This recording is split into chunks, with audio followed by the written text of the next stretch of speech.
La Segunda Guerra Mundial fue una muestra de que el mensaje de Fátima estaba en lo cierto y la Liga de las Naciones equivocada sobre el modo de alcanzar la paz. La guerra acabará, pero si no dejan de ofender a Dios, en el pontificado de Pío XI comenzará otra peor, avisó la Virgen María a los 3 videntes de Fátima el 13 de junio de 1917. En 1939, por desgracia, el mundo fue testigo de la triste predicción de Nuestra Señora, con un conflicto bélico que provocó millones de muertos. La tentación del poder casi transformó el siglo XX en el siglo de la nada, e incluso después de tantos años, aún hoy el miedo a un conflicto nuclear amenaza la tranquilidad de los pueblos y es tema de discusiones acaloradas entre los jefes de Estado.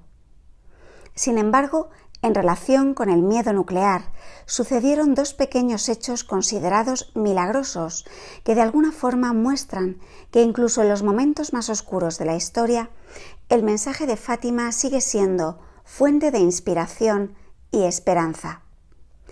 El 6 de agosto de 1945, fecha en que la Iglesia celebraba la fiesta de la Transfiguración, los Estados Unidos de América, bajo el liderazgo del presidente Harry Truman, lanzaron sobre la ciudad japonesa de Hiroshima la primera bomba atómica de la historia.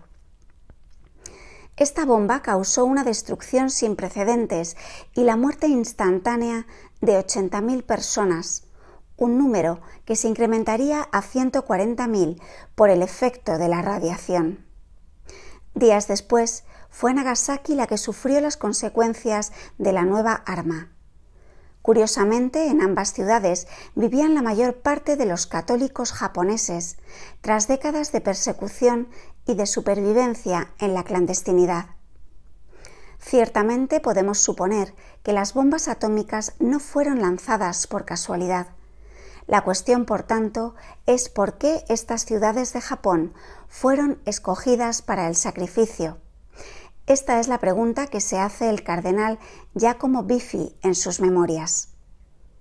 En verdad, las actas del Comité para la elección de los objetivos muestran que las condiciones geográficas pesaron mucho más en la elección que la religiosidad de las ciudades. Hiroshima y Nagasaki serían lugares con mayor capacidad de destrucción. Nagasaki, además, ni siquiera estaba en la lista en las primeras reuniones. Sea como fuere, la tragedia mató a 2/3 de los católicos de Japón. En el centro de Hiroshima, donde cayó la primera bomba atómica, vivía un grupo de 8 padres jesuitas que llevaban años de trabajo pastoral en Japón. La explosión del Little Boy debía haber arrasado la comunidad, tal y como arrasó más de 2/3 de los edificios de la ciudad. Pero milagrosamente ni el edificio ni los sacerdotes sufrieron efecto alguno de la bomba. Cuando los médicos los revisaron y descubrieron que no tenían ninguna contaminación en sus organismos, los jesuitas encontraron solo una explicación al fenómeno. El padre Hubert Schiffer explicaba: sobrevivimos porque estábamos viviendo el mensaje de Fátima. Rezábamos el rosario diariamente en esa casa. Los 8 miembros de la Compañía de Jesús vivieron hasta mediados de la década de 1970 sin ningún daño causado por la radiación. Fueron las oraciones y la fidelidad al mensaje de Fátima, según aquellos pobres sacerdotes, lo que les salvó. Cuando la bomba explotó, los padres Hugo Lasalle, entonces superior de los jesuitas en Japón, Hubert Schiffer, Wilhelm Kleinsorge y Hubert Zieslik estaban en la casa parroquial de la iglesia de Nuestra Señora de la Asunción, mientras que los demás estaban en los alrededores de la parroquia. Uno de ellos celebraba la misa y los otros tomaban café. El templo fue uno de los únicos edificios que quedaron en pie tras la explosión. El padre Schiffer relató toda la historia en el libro El Rosario de Hiroshima. En Nagasaki, algo semejante ocurrió con los frailes franciscanos de San Maximiliano Kolbe, conocidos por su intensa devoción mariana. Antes de la guerra, San Maximiliano había decidido fundar su convento en una región de Nagasaki diferente a la que le habían propuesto inicialmente. Cuando la bomba cayó el 9 de agosto de 1945, el convento fue protegido de la explosión gracias a una montaña que había en las proximidades, de modo que tanto en Hiroshima como en Nagasaki podemos ver la mano protectora de María, actuando a favor de quienes se dispusieron a vivir su promesa en Fátima. Otro hecho curioso sobre el milagro de Hiroshima es que la visión que los habitantes tuvieron segundos después de la explosión de la bomba atómica fue semejante al milagro del sol realizado por la Virgen María en la última aparición de Fátima el 13 de octubre de 1917.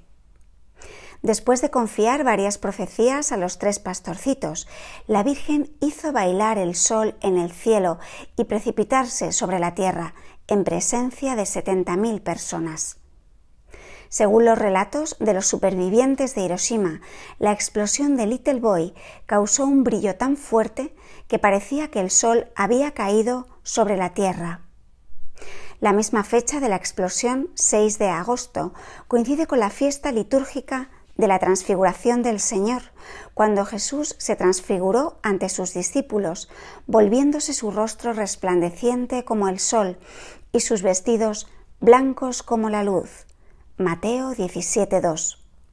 Por fin mi inmaculado corazón triunfará, profetizó la Virgen María hace 100 años.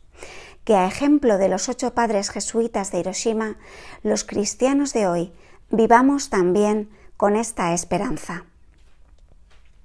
Desde el canal El Rosario de las 11 os ofrecemos este precioso testimonio que ha sido publicado en la página web aleteia.org.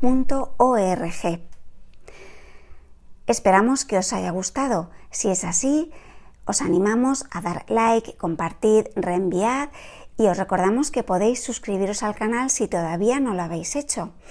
La suscripción es gratuita y es una forma de apoyar a los canales católicos en Internet. Os recordamos que podéis uniros al rezo del Santo Rosario todos los días a las 11 de la noche, hora española. Un abrazo para todos y que Dios os bendiga.